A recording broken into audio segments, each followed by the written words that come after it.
Chicago, 1968, violence à l'extérieur de la Convention nationale démocrate entre la police et les manifestants opposés à la guerre du Vietnam. La télévision, encore un média relativement nouveau, montrait les confrontations en direct. New York, 1976, c'était la dernière fois que le Parti démocrate annonçait son candidat à la vice-présidence. Lors de la convention, le candidat présidentiel Jimmy Carter, choisissant alors Walter Mondale. Nous avons cette vision, nous aimons notre pays et nous allons faire notre travail. Merci beaucoup. Chaos à la convention suivante en 1980, lorsque le sénateur Ted Kennedy a contesté la réélection du président Carter.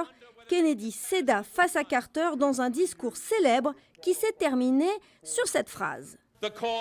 La cause perdure, l'espoir vit toujours et le rêve ne mourra jamais. Retour à Chicago, 1996 et... encaisser le chèque. Des manifestants pour les droits civiques exigeant l'égalité raciale et la réforme de l'aide sociale, la police empêchant les foules d'entrer dans le périmètre de sécurité. Denver 2008, le discours d'acceptation de Barack Obama déplacé dans un stade en plein air pour accueillir une foule record de 84 000 personnes. Avec une profonde gratitude et une grande humilité, j'accepte votre nomination à la présidence des États-Unis.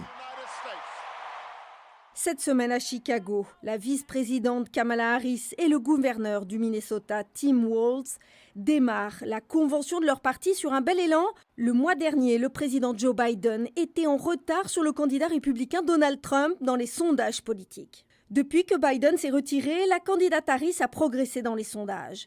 Celui de Morning Consult de la semaine dernière la met 3 points devant Trump, bien que la course reste serrée.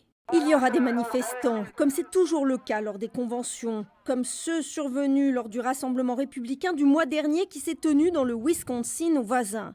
Des milliers de membres des forces de sécurité seront prêts à les accueillir à Chicago. Je suis convaincu que notre plan permettra un environnement sûr et sécurisé pendant la Convention nationale démocrate.